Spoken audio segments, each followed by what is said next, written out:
আসসালামু আলাইকুম রহমতুল্লাহি বারাকাতু। আমি কালকের একটা ঘটনা বলি। কালকে আমি রাস্তায় দাঁড়িয়ে আসছি, এমন সময় মোবাইল টিপছিলাম। তো এমন সময় একটা ভদ্রলোক আর একটা ওই ভদ্রলোকের মেয়ে, খুব সম্ভবত আমি চিনি না। তো আমি একবার চোখ দিছি, তো চোখ দেওয়ার পরে দেখছি একটা মহিলা।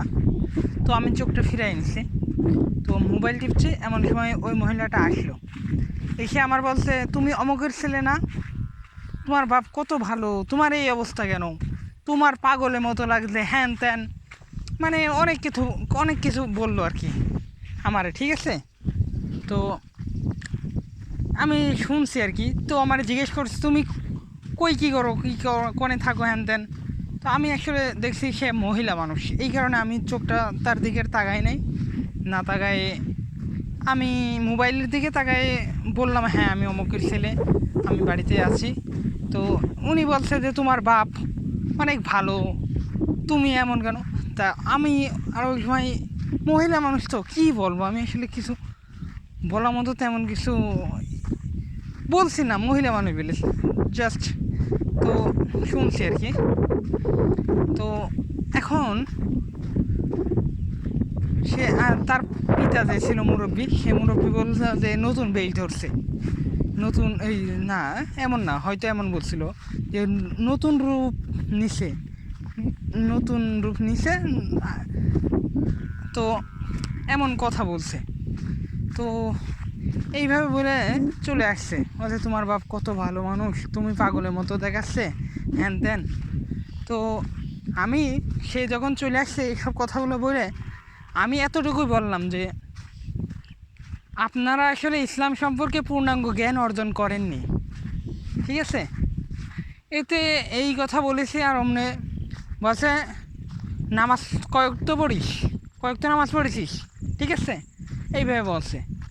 তো আমি বললাম, আমি আর ওইভাবে কিছু বললাম না। তো ফোনটা রেখেই কিছুক্ষণ পরে বাসায় গেলাম, সে তো আমাদের বাসায় ঢুকছে। যার পরে আমি তারে বললাম, দেখেন আপনি তো মহিলা মানুষ, আপনার কী বলবো, আপনার আরও আলেমোলামা বা যে কেউ আছে নিয়ে এসেন আমার সামনে, নিয়ে এসে তাদের বলতে বললেন যে আল্লাহর রাসূল সাল্লাল্লাহু আলাইহি সাল্লাম কখনো ছোটো চুল ছিল কিনা তার। আমার চুল নিয়ে আপনার এত সমস্যা, আপনি এত কিছু বললেন, আপনাকে চ্যালেঞ্জ করলাম যে আপনি এই নেন, কারে আনবেন যে আল্লাহ রাসূল সাল্লাল্লাহু আলাইহি সাল্লামের কখনো ছোটো চুল ছিল কিনা। তিনি ভাবি রেখেছে, আমি ভাবি রেখেছি, আপনার এত সমস্যা কেন?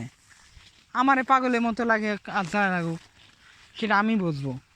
আমার আসলে এই পাগল বলেছে, এতে আমার কোনো সমস্যা নেই, এতে আমার লাগেনি। আমার লেগেছে ওই জায়গায় যে সে একটা বিষয় জানে না, তাহলে না তার জানতে হবে, কেন জানার চেষ্টা করবে?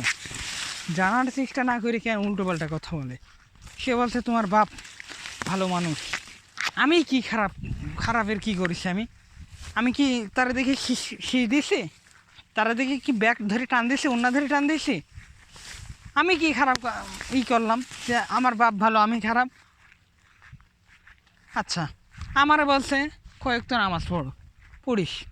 আমি মানুষকে দাওয়াত দিয়ে বেড়াই নামাজের, আমার বলছে কয়েকটা নামাজ পড়িস। চিন্তা করা যায় কতখানি কথা। ও আমার সাথে এমন কথা বলছে, আমার মন মিজাজ এত খারাপ হয়ে গিয়েছে, আমি সে বলে বোঝাতে পারবো না। বিয়াদব মহিলা কনেগারে।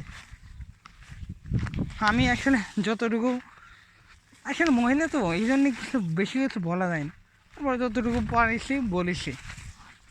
তো একটা বিষয় যে আমি একটা জিনিস জানি না, অবশ্যই আমার সেটা জানার চেষ্টা করতে হবে। কিন্তু আমি যদি না জেনে উল্টোপাল্টা মানুষকে বলি, তাহলে তো হবে না। আমি একটা বিষয় জানি না, আমি জিজ্ঞেস করতে পারি, বাবা কেন এটা, কেন কৃষির জন্য,